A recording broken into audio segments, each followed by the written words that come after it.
বিতর্কের ১৬ কলা পূরণে ফিক্সিং বিতর্কটাই বাকি ছিল ফারুক আহমেদের বিপিএলের, তবে সেটাও পূর্ণতা পাচ্ছে। অভিযোগ ছিল আগেই, এবার সেসব অভিযোগ দুয়ে দুয়ে চার মিলাচ্ছে। ম্যাচ পাতানোর তদন্তে নাম উঠেছে দুর্বার রাজশাহীর সাবেক অধিনায়ক আনামুল হক বিজয়ের। বিসিবির তদন্ত ইউনিট আকুর সে তদন্ত কার্যক্রমের অংশ হিসেবে বিজয়কে আপাতত দেশ ত্যাগে নিষেধাজ্ঞা দেয়া হয়েছে। দোষ প্রমাণিত না হলেও বিজয় তাই আপাতত দেশ ছাড়তে পারবেন না।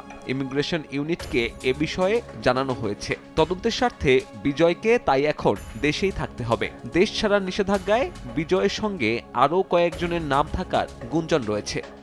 এদিকে স্পট ফিক্সিং এর অভিযোগ আছে রংপুর রাইডার্স অলরাউন্ডার মোহাম্মদ সাইফুদ্দিনের দিকেও। গ্রুপ পর্বে নিজেদের শেষ ম্যাচে খুলনা টাইগার্সের বিপক্ষে তার করা বোলিং বড় সন্দেহের জন্ম দিয়েছে। ইনিংসের ১৩ আর ১৭ নম্বর ওভারে সাইফুদ্দিন নো বল করেছেন ৪টা, সবগুলোই ছিল স্টেপিং ওভার দ্য লাইন। ওই স্পেলই আতশ কাচের নিচে ঠেলে দিয়েছে এই অলরাউন্ডারকে। গুঞ্জন রয়েছে সাইফুদ্দিনের ওই বোলিং স্পেল নিয়ে খোদ তার ফ্র্যাঞ্চাইজি বিসিবির কাছে তদন্তের অনুরোধ করেছে, যদিও এ বিষয়ে কোনো মন্তব্য করতে চায়নি রাইডার্স টিম ম্যানেজমেন্ট।